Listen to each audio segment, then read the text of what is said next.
Hi there guys, my name's Chris, I'm 22 years old and Hello Chris, I'm Silence, and this is my response to your video, Atheist to Christian, part 1 of 3. So let's see what you have to say. very recently I became a Christian. If you told me this time 3 weeks ago, Chris, you'll be making a video about how you converted from atheism into Christianity, I'd have thought you mad, probably called the police on you. If you told me 3 weeks ago I was going to make a video response to someone who converted to Christianity, I would have asked, why did I have to wait 3 weeks, and I wouldn't think about calling the cops on you.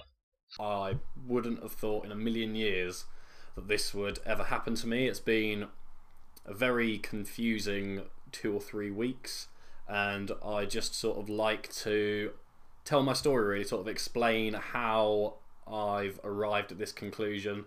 So for anyone who's sort of in my position at the moment and is having doubts about the way they see the world, here's sort of like how my view on the world changed, really. So I've been an atheist for as long as I can remember. Since you were an atheist, I can safely assume that anyone can leave a comment on your video and have an open discussion with you. You must not have gotten the memo. I went to a Church of England primary school, studied the Bible a little bit, prayed to God every day, but I prayed to God because it's what we had to do at the school. We did it in assembly, we sung hymns because we had to sing hymns, not because I sort of had any volition that God existed. And in fact, as soon as I left the Church of England school, I didn't pray anymore, didn't sing any hymns because I didn't have to, I wasn't told I had to. And I thought it was just sort of part of my school routine rather than an actual belief in God. So I moved on to a secular secondary school, and any existence of God that may have been lingering in my mind was gone, really. I took an active interest into science and became fascinated with it, really. I was really interested in biology.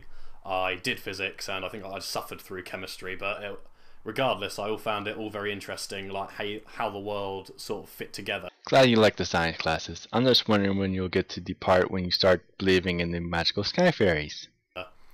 And in this interest in science, I ended up forming my opinion of atheism, that atheism was correct, that the existence of a God didn't fit with any scientific evidence that we have, really.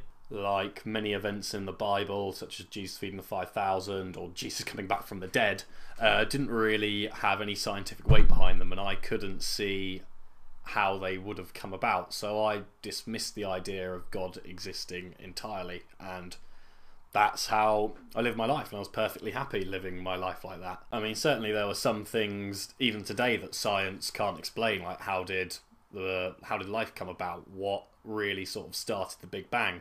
But I always had the belief in science that science would progress, and whilst we don't understand it now, one day we may be able to understand it, very much like human anatomy. 100, 200, 300 years ago, we didn't have anywhere near as much knowledge of the human body as we do now, and I very much had faith that science would do the same with the big questions in life that I have.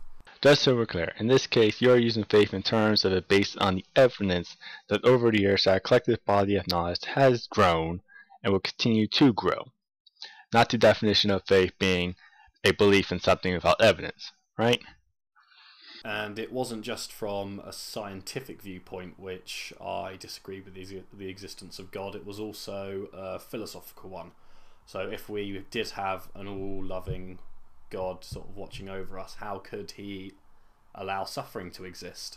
And very much sort of questions like that had me firmly entrenched in atheism, that science was correct, God was not correct, and there was no two ways about it, really. It didn't really need any more investigation on my part. No more investigation on your part? If you apply that to science, you'll be bad at it.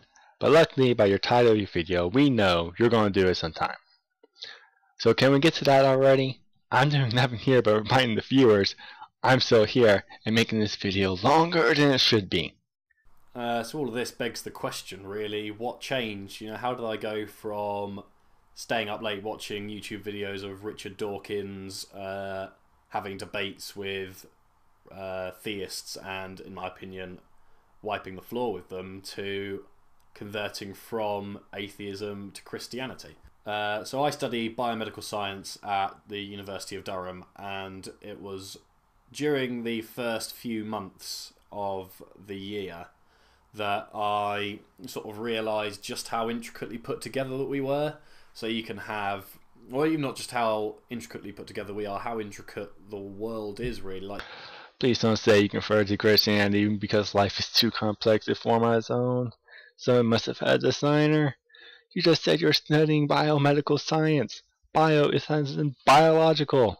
You have to take biology classes to understand that.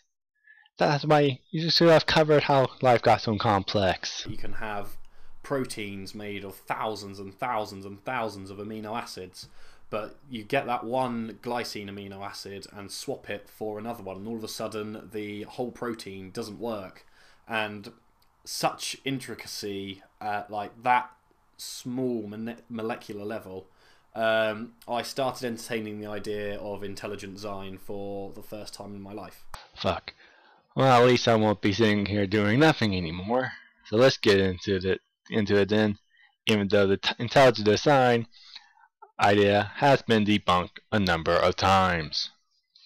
However, this wasn't really ideal.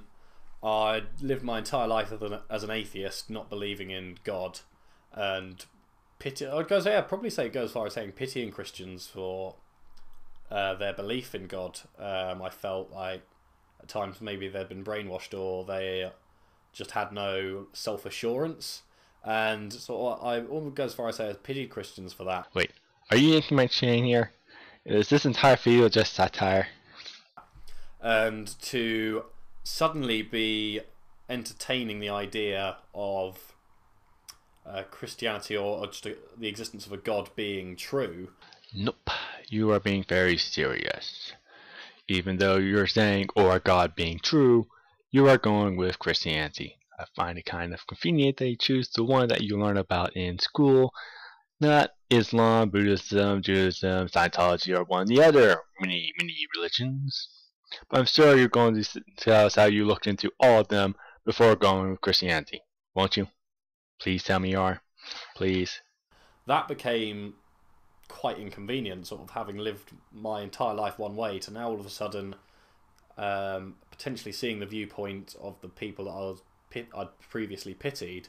I didn't really want it to be true, so I pretty much stopped looking into it for a while. And then one night, about 3 weeks ago now, I was having a conversation with one of my best friends, Fiona, who is a Christian. Let me guess. You became a Christian because of Fiona, right?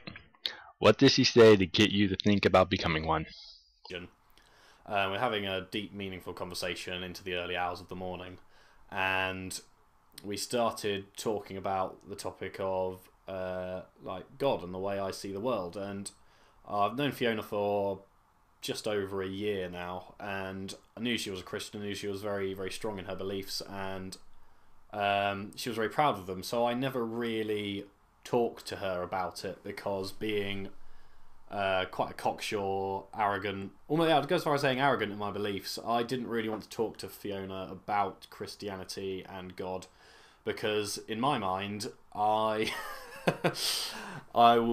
didn't want to make her doubt her faith, if that makes sense. In my arrogance, I was obviously thought as soon as we got into a conversation about it, I was going to convert her to atheism, and her faith was very important to her, so I never really wanted to have the conversation.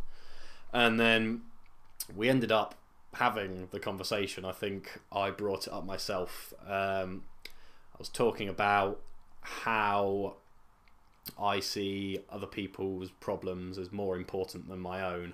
And long story short, one thing led to another, and we started talking about God. One thing led to another, and God cop blocks again. I hate it when that happens. And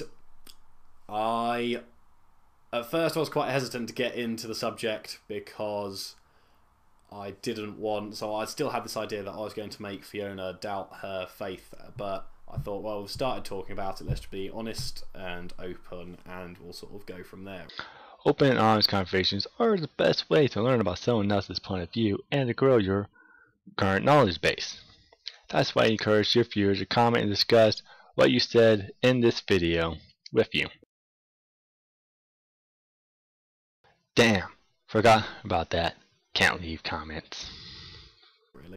And then what happened was every single point that I made up, or I say made up, every single point that I made or brought forward, Fiona had a rebuttal to, but it wasn't just a, oh well, God did it. There was a real sort of logical thought process that I couldn't just, like, understand how she'd come to that view. I could understand that that was probably a more logical view than mine. Can we get an example of one of her arguments that didn't have God did it as the answer?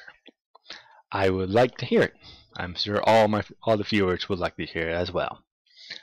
Also, did you try the simple switch out religions and see if her argument still makes sense? That's a pretty good way. Throw in Odin, Zeus, Allah, the Buddha. Also, does she give you any evidence that can be tested in controlled conditions? You know, the scientific method. The same. And that was very scary. That sort of being so sure in what I believed to all of a sudden be perhaps doubting my own logic was really, it was quite terrifying, really. Sort of you believe one thing your entire life and all of a sudden your whole view of the world is starting to shift. That was really, it was a really terrifying moment. You know what is also scary? Clowns and zombies. And if you add them together, you get fucking terrifying clown zombies. Clown zombies, people. Terrifying. So I did what any sensible person would do, and I suppressed those feelings. Yeah, because only sensible people suppress their feelings. Not like there is any potential backlash from that. A sensible person will look into Fiona's arguments more and make sure that they are worth their salt. But who am I to say what sensible people do? I'm making a video in response to something that most people don't even think needs one.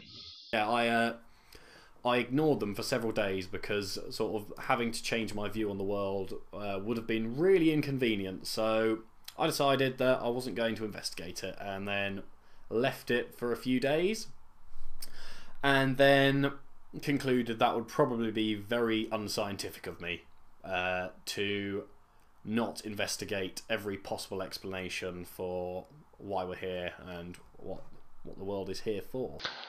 By that you mean look at every claim equally and weigh them against what we see in reality, right? Not just going with the one religion you grew up learning about in primary school and the same one that your friend Fiona believes in. So I started by looking into why atheists had converted to Christianity, and the prime example I'm going to use is C.S. Lewis. He was a devout atheist who, to quote, was dragged kicking and screaming into Christianity. So no then, just going with the very first one you were presented with, I'm willing to bet my liver that if you grew up in a Jewish community, gone to a Jewish primary school, and your friend was Jewish, you'll make a video, Atheist to Jewish 1 of 3, and not look into any other religion that isn't investigating. You have to look into multiple possibilities first before going with one. And I thought if I was ever going to end up converting, that's what I would end up being like. Not that I was sort of saying, oh, I'm going to be converted now and it's going to be like inevitable. It was more of I could see some of myself in him, and some of his views on the world I agreed with completely, and some of the questions he had, I was having those questions as well. For example, if there is no God and I'm the one who gives meaning to my own life, why are there things and thoughts and feelings that I'm having that I can't explain if I'm the one who's giving my life meaning, if that makes sense? And I'm not saying that was, oh yeah, you know, I can't explain it, so that's God. It was more just, that was one of the questions that cropped up. When you give your life meaning and purpose, you don't get to pick and choose what emotions you feel. Your emotions are not something that can be controlled. You can try to limit them or push them aside, but they will just come back. They're annoying like that. Also, will you or someone please tell me what kind of meaning and purpose we get from the Christian God, for the record. And I say there is no meaning to life, and I give my own life purpose. But that is something for another video. But I was still having major doubts at this point. Like, if God is all loving, how can suffering exist? Was perhaps one of the biggest questions that I had. So I looked into it, and I found the answer from, I don't remember who the talk was by, but there was a talk, and basically it sort of said, if God does exist and God allows us free will, by default suffering has to be allowed to occur. No, it doesn't. Why can't God give us free will and no suffering? That will make for a much better world. But I get a feeling that you have more to say on this topic, so continue, sir. If someone chooses of their own volition to inflict pain and suffering on someone else, to prevent that happening would be sort of messing with free will, really, and there would be no free will. So that was one of the explanations that I found for it. Doesn't someone who inflicts harm and suffering on someone else interfere with that person's free will? So if God does or does not interfere, either way, one person's free will is being denied. Oh, thanks for making me dig around as you went through your backstory. Maybe next time you do that, I'll watch a Panda video or something. The other one I'm going to use is analogy. I really like analogies. I think they're a really good way of explaining things. I'm going to use the analogy of a resistance fighter in World War II. I hate allegories. When you're done, I'll show you why.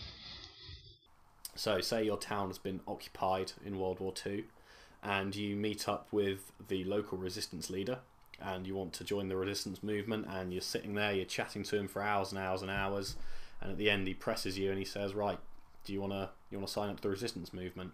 And you say yes, and he says okay. Then we can't be seen in public together again, we can't really communicate in public again, you can't ask me any questions, you know, to be seen together would be like we'd both be put to death, sort of thing. And then you see a few weeks later the same resistance fighter wearing Gestapo uniform arresting one of your resistance fighter colleagues. You're going to start asking questions about his methods, like, is he really on your side? So you see him drag your resistance fighter friend away, and you're sort of left shocked at what you've seen. But what you don't see around the corner is that out of your sight, he has let your resistance fighter friend go, and it's sort of like just the method that he was working at, if that makes sense. Again, you can sort of draw a parallel with, oh, God works in mysterious ways, and I'm not saying, oh, and that parable there was exactly why I sort of started believing in God, but it was just one concept, so I could get my head around how it all made sense. Now, this is why I don't like allegories. I'll start at the end of yours. Around the corner, the resistant leaders let your friend go.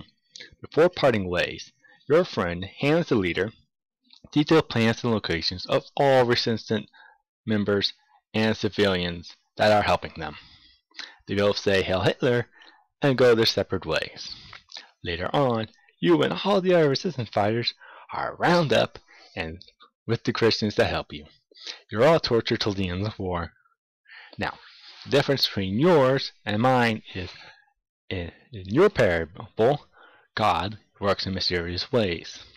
In mine, God just wants to torture a whole lot of people. And then I started looking into like the philosophical existence of God rather than a scientific one. So, for example, like secularism is very insistent on science, but yet, like, our deepest thoughts and feelings can't really be explained. Yes, it can. It's called psychology. It's one of the soft sciences. You might want to look into it. Also, evolution has a role to play in that as well, but I'm not going into it. So people are, even myself, like, I would describe, if someone said, like, why do we feel happiness? I would explain sort of like, oh, it's you know, your hormones, and all you're doing is detecting hormones that are making you happy.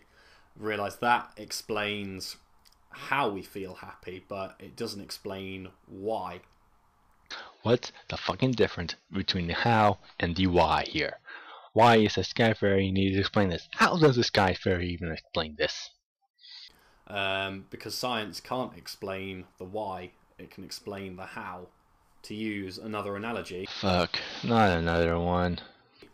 if I was to ask you why is the kettle boiling, you could say, oh, it's because the heat in the water molecules is causing them to vibrate more, and as they're moving around more, they gain enough kinetic energy to break the van der Waals forces between the water molecules and go from being a liquid to being a gas. But that explains how the kettle's boiling. It's warm. The reason why the kettle is boiling was because I wanted a cup of tea. And you would never have found that if you were just looking at a scientific point of view. First off, you're using two different whys here. Why is the water boiling? Is the why that has a scientific reason for it, or the how. Why am I boiling water? Is that why that has your reason for boiling. Scientific why is equal to the how. Do you get that? Secondly, you don't give enough evidence or information. You just ask, why is the water boiling? So of course people will think you are using the scientific why, not your reason why. Thirdly, I could have said you wanted tea, but really you just wanted the water boiling of boiling water. I say that because I hate allegories. Again, to use another analogy, You just want me to make more shit up with allegories, don't you? Seriously, three in one video? if you set up a machine that detected visible light, so it only works between the wavelength of light was about 300 to 750 nanometers, give or take some nanometers, and you shine your torch on it and you get a reading. Bang, your light's detected, happy days. Now I shine an infrared pen through the detector and nothing happens. Do you say that infrared light doesn't exist, or do you have to adjust the parameters of your machine to detect what you're currently not detecting? That's, again, not the crux of how I ended up arriving here. It's just another point that sort of added weight. You know what? I'm not going to bother with this one. Viewers, you make up your own version of this one and put it in the comment section below. So I went to a talk by Professor Chris Dunn, who is an astrophysicist at Durham University, and she gave a talk on how her religious beliefs and her scientific knowledge don't actually conflict with one another. Again, to go back to the kettle analogy, the science explains the how, but it doesn't explain the why. And that got me sort of really thinking about how I'd been perceiving the world. Thanks, Chris, for giving me an idea for a future episode, the 2 whys. I'll send you a link to it when I make it, if I remember to. Well, everybody, that was Atheist to Christian 1 of 3. Hope you enjoy my first video. If you want me to do the other 2 parts, let me know, or I'll do them anyways. This is my channel. I can do whatever I want. Till then, you know what to do. Like, comment, subscribe, share, and let me know what I can do better. This is my first video after all. See you later.